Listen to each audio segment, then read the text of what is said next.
Hello students, मैं S Chandrawat स्वागत करता हूं आप सभी का विनायक एजुकेशन ग्रुप के इस ऐप के ऊपर। प्यारे विद्यार्थी, आपके सामने फिर से लेकर हाजिर हो चुका हूं 12th क्लास केमिस्ट्री।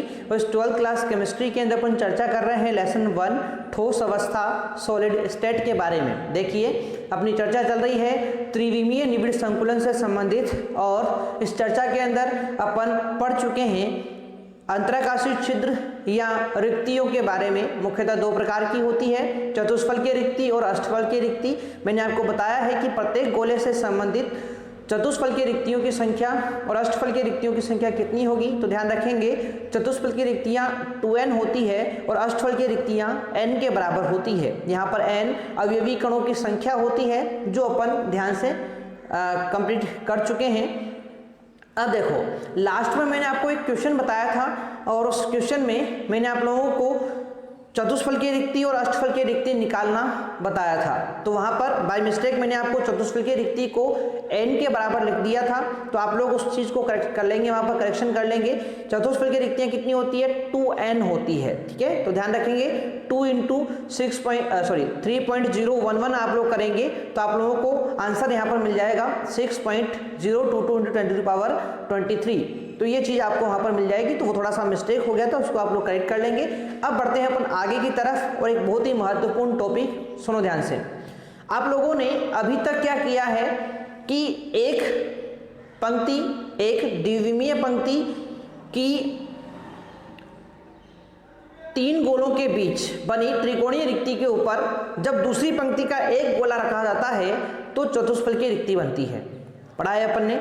और जब एक पंक्ति की त्रिकोणीय रिक्ति के ऊपर, यानी एक पंक्ति के 3 गोलों के बीच बनी त्रिकोणीय रिक्ति के ऊपर दूसरी पंक्ति के 3 गोले इस प्रकार से रखे जाएं कि एक पंक्ति यानी प्रथम पंक्ति की त्रिकोणीय रिक्ति के ऊपर दूसरी पंक्ति की त्रिकोणीय रिक्ति आ जाए, तो इस प्रकार निर्मित रिक्ति को अपन बोलते हैं अष्टफल की रिक्ति। क्या बोलते हैं? अष्टफल की रिक्ति अपन उसको कहते हैं। अब सुनो ध्यान से, इन दो की अपन बात कर चुके थे, चतुष्फल की रिक्ति और अष्टफल की रिक्ति बनती कैसे हैं? एक परत के ऊपर दूसरी परत का गोला रखने से इन दोनों रिक्तियों का निर्माण होता है।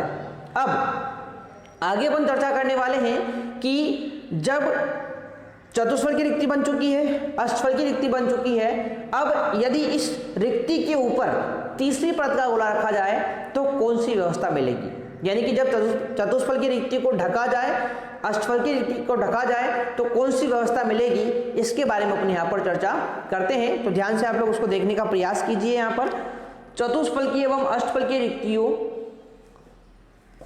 चतुष्फलकीय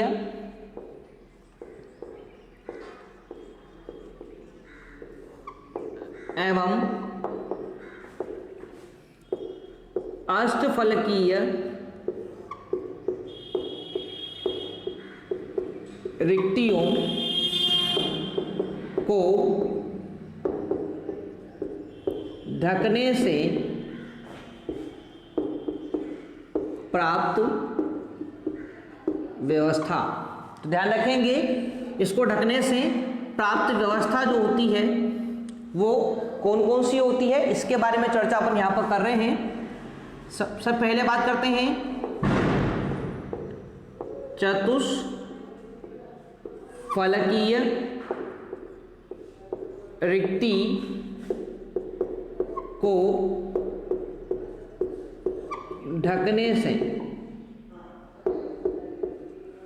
चतुष्फलकीय रिक्ति को ढकने से। तो देखो भाई, जब तीसरी परत के गोले चतुष्फलकीय रिक्ति को ढकते हैं, जब तीसरी परत के गोले से चतुष्फलकीय रिक्ति को, चतुष्फलकीय रिक्ति को ढकते हैं तो चतुष्फलकीय रिक्ति को ढकते हैं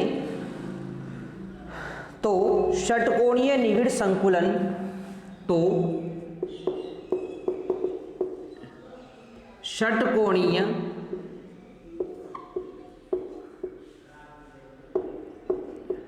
निविड़ संकुलन, शॉर्ट में बोलेंगे हेक्सागोनल क्लोज पैकिंग, यानी कि HCP व्यवस्था प्राप्त होती है। HCP व्यवस्था प्राप्त होती है। इसे AB प्रकार की व्यवस्था भी कहा जाता है। इसे AB प्रकार की व्यवस्था भी कहा जाता है। ये AB क्यों बोलते हैं, इसके बारे में चर्चा अपन थोड़ी देर बाद करेंगे।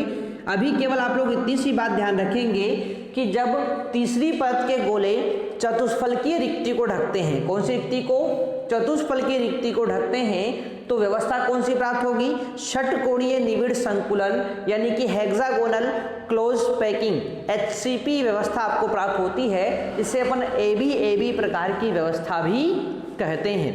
ठीक है, इसके बाद दूसरी अपन बात करेंगे और वो है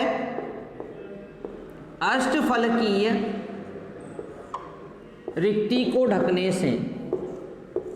अष्टफलकीय रिक्ति को ढकने से, अष्टफलकीय रिक्ति को ढकने से। तो देखो भाई, जब तीसरी परत के गोले अष्टफलकीय रिक्ति को ढकते हैं, जब तीसरी परत के गोले अष्टफलकीय रिक्ति को ढकते हैं, तो घनीय निविड़ संकुलन, घनीय निविड़ संकुलन, यानी कि क्यूबिक क्लोज पैकिंग CCP व्यवस्था प्राप्त होती है। कौन सी व्यवस्था, घनीय निविड़ संकुलन CCP व्यवस्था प्राप्त होती है, व्यवस्था प्राप्त होती है। इसे फलक केंद्रित घनीय संकुलन, इसे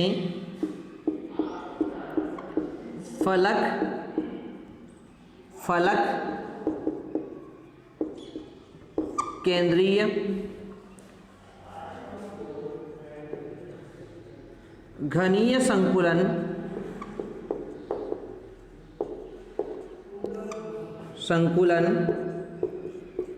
face centred cubic close packing FCC भी कहा जाता है। आगे और बात करें तो इसको अपन ABC प्रकार का पैटर्न भी कह सकते हैं। तो ध्यान रखेंगे, इसे ABC प्रकार का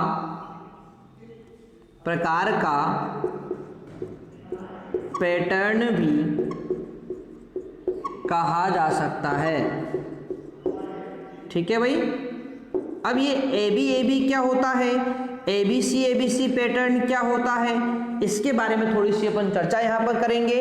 तो ये दोनों चीज़ें आपको समझ में आनी चाहिए कि जब तीसरी परत का गोला चतुष्फलकीय रिक्ति को ढकता है तो HCP व्यवस्था प्राप्त होगी, और जब तीसरी परत का गोला इस अष्टफलकीय रिक्ति को ढकेगा तो CCP व्यवस्था प्राप्त होगी, जिसे FCC भी बोलते हैं, और इसी को अपन ABC प्रकार का पैटर्न भी कहते हैं। अब ये पैटर्न कैसे बनता है इसके बारे में चर्चा अपन थोड़ी सी यहाँ पर कर लेते हैं। तो आपने इसको बिल्कुल नोट कर लिया होगा। अब बढ़ते हैं अपन आगे की तरफ। तो देखो यहाँ पर व्यवस्था कैसी बनेगी किस प्रकार से इन रिक्तियों को ढका जाएगा, इसके बारे में थोड़ी सी चर्चा अपन यहाँ पर कर लेते हैं। तो ध्यान से आप लोग उसको देखिए, ठीक है। जैसे सबसे पहले बात करेंगे अपन किसके बारे में, HCP व्यवस्था के बारे में। किसके बारे में, HCP व्यवस्था के बारे में बात करेंगे। इसमें क्या होता है, इसमें जो है ना, इस प्रकार से पहली पंक्ति होती है और ये जो पहली पंक्ति होती है इसमें इस प्रकार से एक गोला 6 अन्य गोलों को स्पर्श किए हुए होता है, यानी कि यहाँ पर षटकोणीय व्यवस्था प्राप्त होती है। ठीक है, आगे चर्चा करें तो दूसरी परत यहाँ पर कुछ इस प्रकार से व्यवस्थित होती है, त्रिकोणीय व्यवस्था में। ठीक है, उसके बाद तीसरी परत वापस सेम आ जाएगी यहाँ पर, और वो सेम किस प्रकार से, जैसे ऊपर वाली थी षटकोणीय व्यवस्था वाली। ठीक है, इस प्रकार से देखो, इस तरह से यहाँ पर व्यवस्था देखने को मिलती है, इस तरह की। तो देखो यहाँ पर पहली परत को यदि अपन A नाम दें, दूसरी वाली क्या हो जाएगी, अलग है ना, तो B हो जाएगी। तीसरी वाला वापस क्या हो जाएगा, सेम। फिर चौथी वाली क्या आएगी, B के जैसी। यानी इसीलिए अपन इसको ABC प्रकार की व्यवस्था, सॉरी AB प्रकार की व्यवस्था बोलते हैं, जो किसमें देखने को मिलती है, HCP में देखने को मिलती है।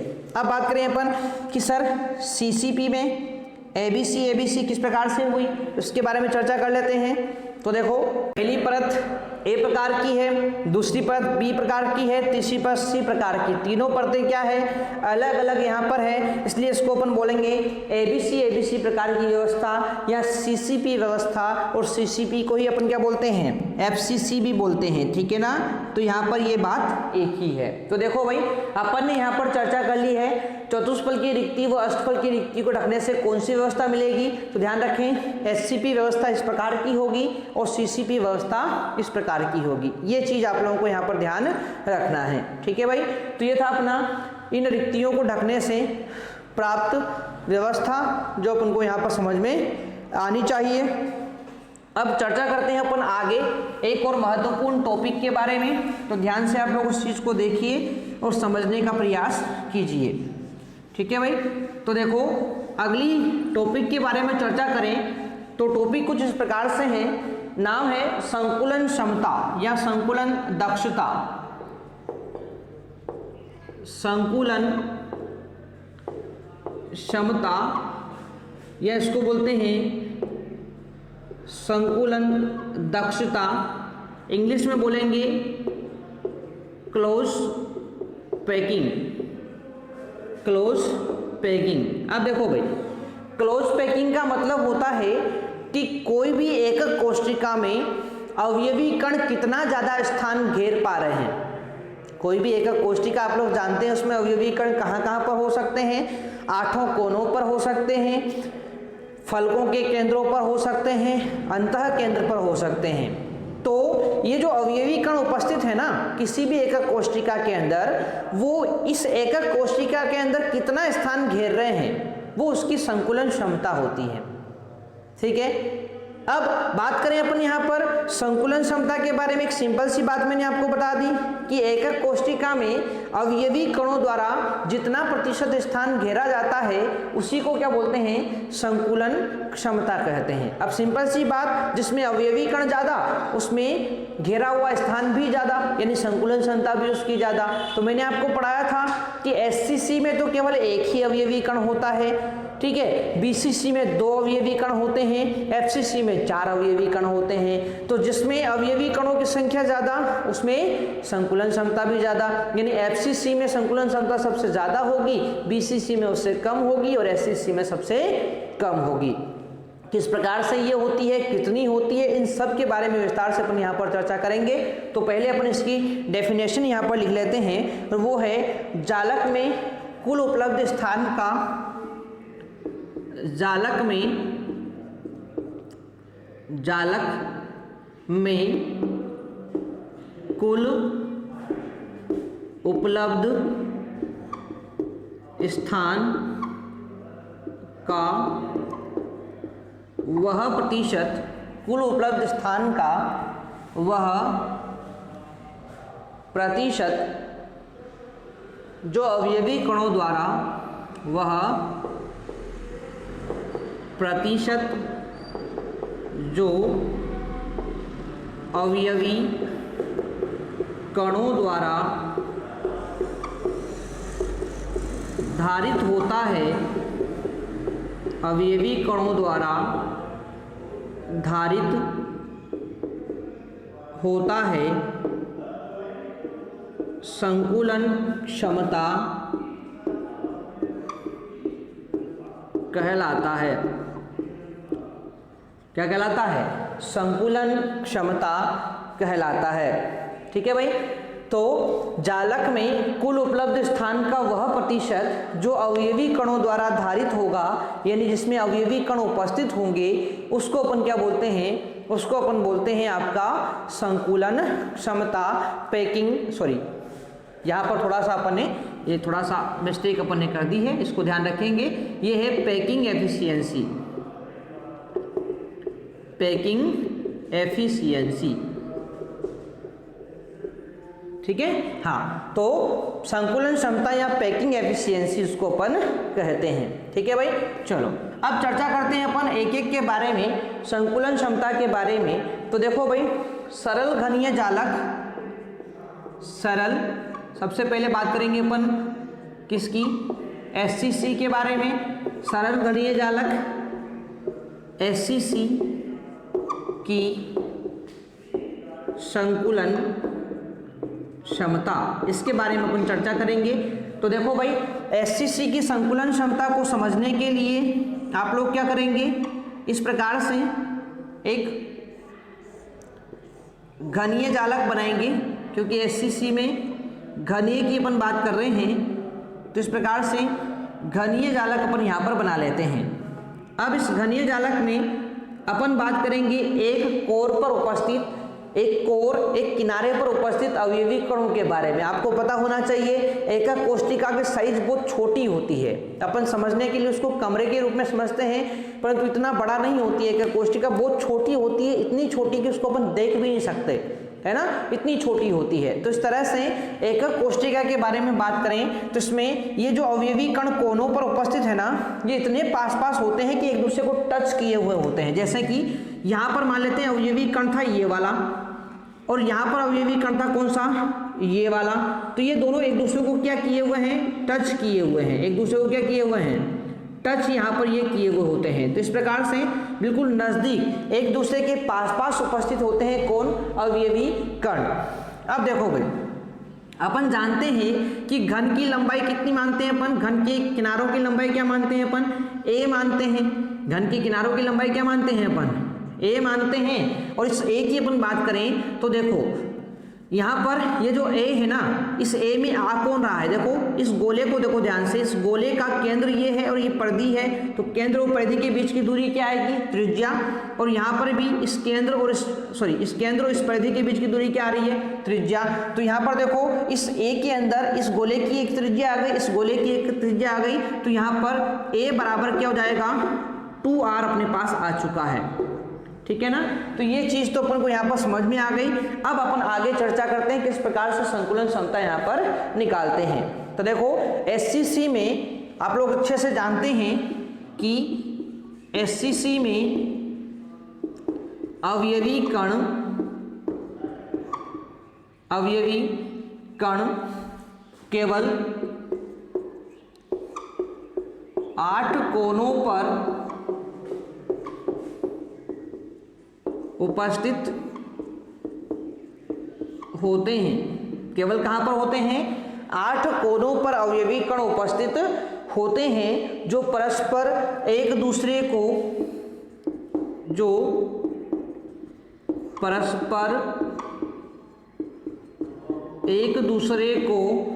स्पर्श किए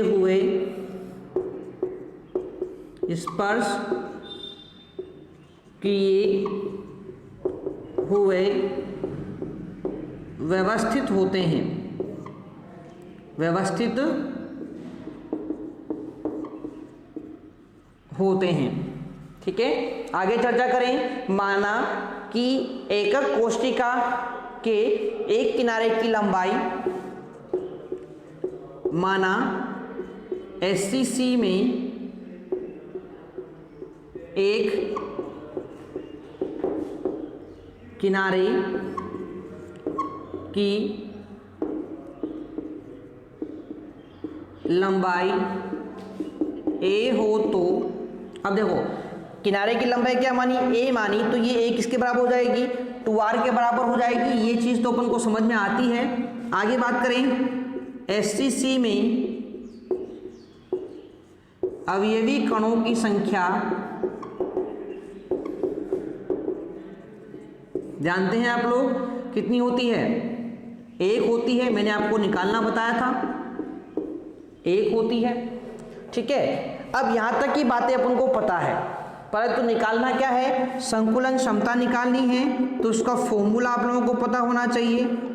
तो देखो भाई, संकुलन क्षमता निकालनी है, इसका फॉर्मूला होता है सभी अवयवी कण का आयतन, सभी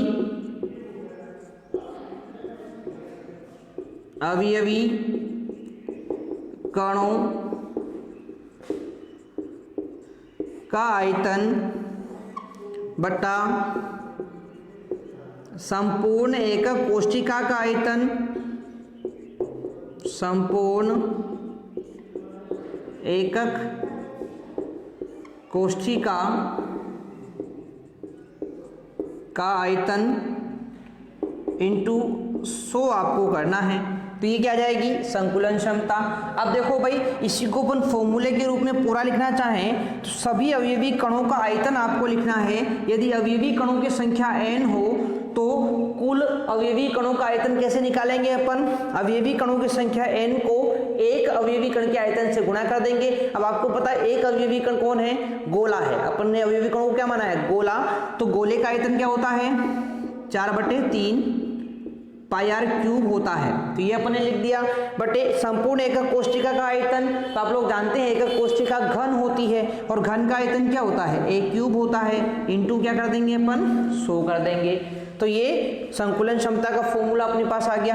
अब इसमें मान ही रखना है। देखो n का मान आपको दे रखा है, ये रहा, a का मान भी आपको दे रखा है, तो बस मान आपको रखना है। तो क्या हो जाएगा भाई संकुलन क्षमता, यहाँ पर देखो n का मान हो जाएगा 1, 4/3 इंटू पाई का मान 22/7 इंटू r क्यूब को ऐसा ही रखो, बटे क्या करना है, a क्यूब यानी कि 2r का क्यूब कर देंगे, इंटू क्या करना है 100।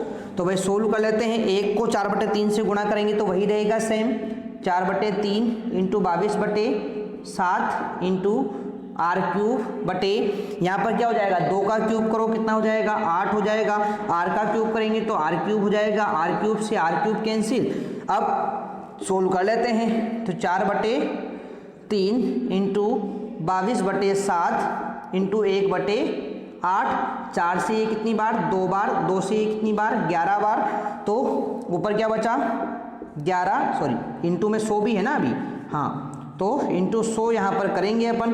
तो क्या हो जाएगा, ऊपर तो बचा क्या 1100 और नीचे बचा क्या 7×21, ठीक है ना। तो ये अपने पास बचा और इसको सोल्व आप लोग करोगे तो 52.4% अपने पास आंसर आएगा और यही अपनी SCC की संकुलन क्षमता है। तो इस प्रकार से अपन संकुलन क्षमता ज्ञात कर सकते हैं। आशा करता हूँ आप सभी को ये बात समझ में आई होगी। 1-2 बार इस वीडियो को आप लोग ध्यान से देखेंगे तो सारी चीज़ें आपको समझ में आ जाएगी। फिर भी कहीं पर कोई डाउट हो तो आप लोग कमेंट बॉक्स में कमेंट करके बता सकते हैं। तो मिलते हैं अपन नेक्स्ट वीडियो के अंदर, तब तक के लिए टेक केयर, बाय।